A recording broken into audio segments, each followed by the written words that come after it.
Mesdames, Mesdemoiselles et Messieurs, bonjour et bienvenue sur Contact Pro Live. C'est avec plaisir encore une fois de plus que nous nous retrouvons pour une autre émission de réflexion sur les solutions qui peuvent être apportées à notre pays, la République démocratique du Congo. Nous, à Contact Pro Live ici, nous vous assurons que nous parlons des solutions, nous parlons de tout ce qui regarde comment est-ce que nous pouvons redresser la situation en République démocratique du Congo. Et c'est là en connivence de ce qui se passe et ce qui est dit dans la Constitution. Donc ici, nous nous sommes dit, nous allons prendre notre Constitution, nous allons voir ce qui est en train de se faire, et puis nous allons relever le défaut ou bien ce qui devrait se faire et qui ne se fait pas. Et là, nous intervenons justement pour dénoncer si l'application de la Constitution n'est pas faite et comment remédier à cette Constitution. C'est tout à fait ce que nous parlons ici pour ceux qui nous rejoignent pour la première fois et qui nous suivent pour la première fois.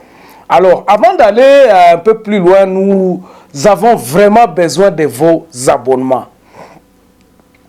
Si vous êtes là pour la première fois, écoutez-moi à la fin de l'émission. Si vous aimez, laissez un petit like.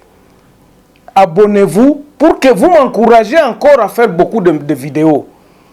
Et c'est cette idée-là que nous avions commencé, ça fait maintenant plus de 3 ans, donc en 2019, où nous avons démarré. Nous avions démarré en 2019 parce que nous sentions qu'on avait besoin vraiment de ce que, disons, cet espace où les gens dénonçaient, mais ils n'apportaient pas de solutions. Mais nous avions dit, la Constitution, c'est celle-là où on devra commencer. Parce que depuis 2006, nous avions constaté que cette Constitution est violée de jour au jour. Mais comment est-ce que nous pouvons la changer? Et nous avions trouvé là un gap qui nous a montré vraiment à la hauteur que non, s'il n'y avait pas de consensus. Alors, aujourd'hui, nous allons parler de quoi? Aujourd'hui, nous parlons justement de cette Constitution, mais comment trouver le consensus pour amener le Congolais ensemble? Comment est-ce que nous pouvons marcher pour trouver le consensus national? Parce que c'est ça le pin dorsal même, la moelle épinière de ce que nous devons faire. La racine de tout le mal va de cette réconciliation nationale pour conserver notre pays un et indivisible. Donc nous allons parler de le cheminement, le chemin à prendre pour trouver le consensus national. Avant d'aller un peu plus loin, nous allons justement prendre les grands titres à la une des journaux qui paraissent ce matin sur Internet et puis nous revenons tout de suite après pour le développement de notre sujet, la réconciliation nationale et la cohésion nationale, comment la trouver et par quel chemin. Voici les grands titres à la une des journaux qui paraissent ce matin sur Internet. Nous commençons par élection-net.com. Maniema, un rapport révèle la situation alarmante de l'insécurité alimentaire. Lubumbashi, la police démantèle un réseau mafieux de bandits au centre-ville. En dernier lieu, les contraintes dans la mise en œuvre de ce calendrier électoral. Nous allons sur actualité.cd. Kassai, une mission BSECO en supervision des ouvrages dans le cadre du projet de développement de 145 territoires. RDC Kwamutu, déjà 12 déplacés décédés à Bandundouville aux mauvaises conditions de vie. On va sur Congo profond, championnat du monde K1, le Congolais Gunther Kalunda, la bête face à un Japonais de ce dimanche à Tokyo. Et puis Nord Kivu, un seigneur de guerre crée la force d'autodéfense par ECO FF pour combattre le M23. 7 sur 7. COP27, RDC a obtenu des promesses de 230 millions de dollars renforcées de l'adaptation à la nouvelle donne climatique. Et puis Nord Kivu, un commandant de la police à Goma va intégrer l'armée pour défendre le pays face à l'agression rwandaise. On va terminer par Radio Okapi. Bukavu, Bukavu, lancement de la campagne de vaccination contre la fièvre jaune. Maindombe, le projet de dit budgétaire exercice 2023 déclaré recevable. Merci, on se revoit prochainement dans un nouveau numéro. Au revoir. Voilà, mesdames, mesdemoiselles et messieurs, donc avant que nous commencions, comme d'habitude, nous avons souvent l'habitude de vous dire ce que nous avions parlé de la semaine passée au courant de la mission sur Facebook, le direct. Nous avions parlé de ça, que nous avions parlé de ce qui se passe à l'est de la République démocratique du Congo, donc la guerre qui se trouve là-bas. Et aujourd'hui, hier, le 28, où le sommet de Nairobi 3 s'est ouvert, et nous avions constaté là des balivernes. C'est comme si on nous considérait comme on n'a pas d'armée, on n'a pas quoi que ce soit. Les belligérants, donc les groupes armés et le gouvernement congolais va parler de toutes ces histoires-là à Nairobi.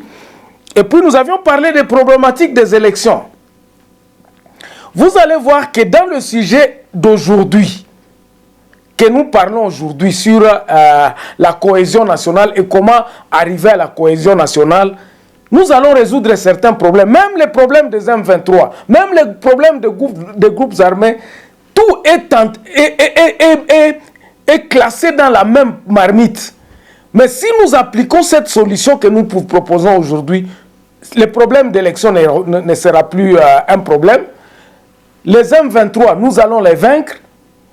Nous allons trouver un moyen plus démocratique à résoudre nos problèmes.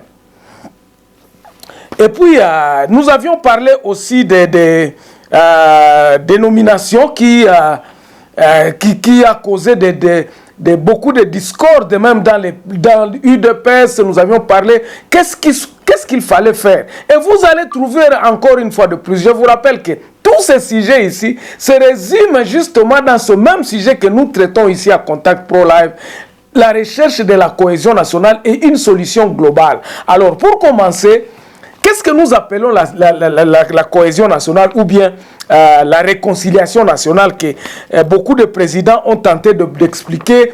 Il faut trouver des consensus, il faut trouver ceci, il faut être à la hauteur d'être capable à ce que le Congolais puisse se reconnaître, le Congolais puisse s'aimer, afin que le Congolais puisse exercer son travail librement.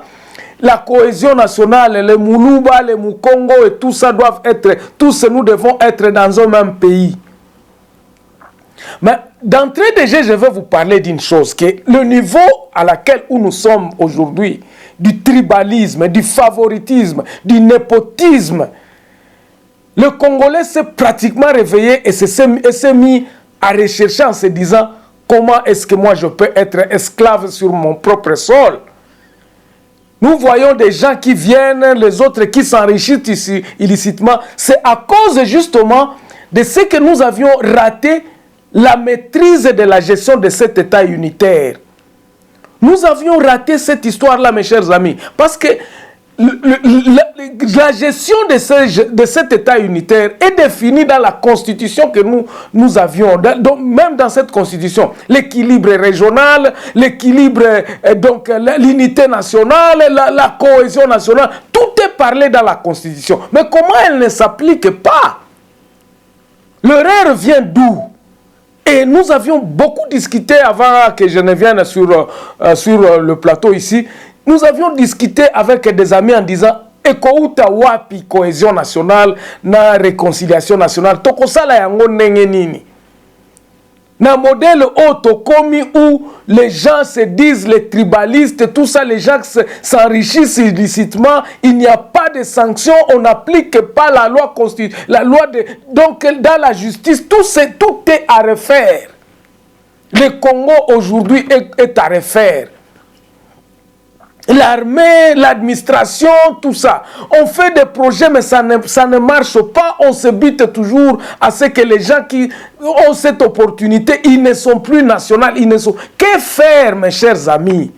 Nous sommes en guerre à l'Est, nous sommes presque balkanisés, mais dans nous-mêmes, nous Congolais, nous sommes déjà balkanisés. La balkanisation qui reste à faire, c'est pratiquement peut-être sur les frontières et tout ça. Mais les guerres, on va les terminer comment si nous voulons rester indivisibles? Il faudrait qu'il y ait cohésion nationale. Il faudrait que nous puissions résoudre les problèmes des élections. Nous devons résoudre les problèmes de l'armée. Comment est-ce que nous pouvons obtenir maintenant cette cohésion nationale? Parce qu'aujourd'hui, nous sommes concentrés à Kolobake. Non, nous allons aller aux élections. Vous voyez la calendrier qui est le calendrier surtout, s'il vous plaît, le calendrier que Denis Kadima a donné est contesté. De l'autre côté, il n'y a jamais eu de consensus dans tout ce que nous faisons. Et j'avais dit dans un groupe WhatsApp où je disais, tout ce que nous ferons dans ce même système dans lequel nous sommes, nous les commençons pour qu'elle échoue. Donc, même si nous allons dans les élections aujourd'hui, ça va échouer. Tous les projets que nous allons prendre dans le paradigme actuel est voué à l'échec. Pourquoi? Parce que la base n'est pas solide. Nous ne sommes pas assis sur une base qui peut nous contrôler. Nous ne sommes pas assis sur cette base-là. Nous n'avons pas un pays. Et lorsque Nairobi Ndayishimiye et le président de Ouganda vous dit que non, nous allons rester dans votre pays pendant tout le temps pour que vous puissiez vous organiser, pour que vous puissiez avoir une armée. C'est-à-dire quoi? C'est-à-dire que ils considèrent que nous n'avons pas une armée. Ils considèrent, nos propres voisins nous considèrent que nous n'avons pas de pays. Pourquoi? Parce que tout ce que nous faisons pour l'instant est voué à l'échec. À cause de quoi? À cause justement de ce manque de nous mettre ensemble, de nous mettre d'accord en se disant, voici où nous sommes, voici là où nous allons, voici là où nous voulons amener ce pays. Et nous l'amenons comment? Nous n'avons jamais imaginé un pays uniforme, un pays normal. Mais nous avions imaginé nous-mêmes, tous les Congolais, en lui, il s'imagine son avenir. Il s'imagine en dehors de son pays. Il s'imagine qu'il a de villas. Il ne fait pas allusion à son pays. Et tout ça, ce sont les rêves de nos dirigeants. Nos dirigeants ne pensent qu'à eux-mêmes. Excusez-moi le terme plutôt. Ce sont des égoïstes, ce sont les jouisseurs. Les quelques personnes qui ont peut-être pensé à ce que non, ce n'est pas moi d'abord, mais c'est le pays. Il y en a à compter au bout des doigts. Et tout ça, pourquoi? Parce que le système dans lequel nous sommes, justement, favorise ça. Ça ne favorise pas la cohésion nationale. Ça ne favorise pas à ce que les Congolais puissent travailler ensemble pour le bien-être de toute la communauté. Mais comment y arriver maintenant? C'est ça la question. La question, c'est comment y arriver? Bandeko, ezali facile, et nous avions commencé à le dire depuis 2019. Qu'il n'y a qu'un seul chemin pour y arriver, pour arriver à la cohésion nationale. Nous devons d'abord nous dénaturer. Nous ne devons pas avoir peur de l'autre. Les Congolais ne doivent pas avoir peur de son confrère ou bien de son compatriote. C'est cette peur en disant que Yoza Muluba, Yoza Munyamulenge qui nous anime tous. Nous sommes des tribalistes vraiment. Ce tribalisme-là, dans ce système unitarisme que nous sommes, dans lequel nous essayons un peu de pousser pour qu'il puisse faire marcher notre pays. C'est là où nous appelons le tribalisme. Mes chers amis, la première des choses est de reconnaître son ego, son frère. Moi, je ne deviendrai jamais Muluba. Moi, je ne deviendrai jamais Moussongue. C'est impossible. Je suis né Mounande, je le resterai. C'est la première des choses que nous disons ici, qu'il faut d'abord nous reconnaître en soi que le Congo est constitué de peuples, de tribus qui ont des terres et qui sont reconnus quelque part. Nous devons commencer à rétrocéder le pouvoir à cette idée-là en se disant, la première des choses, il faudrait que le Congolais puisse s'approprier de sa terre. Tout ce que nous faisons aujourd'hui, Bandeko, Kokomoko Ebisa Kinga Lobi, Tango Te Toko Zonge la Kabakoko, Tokoyaka Kaka.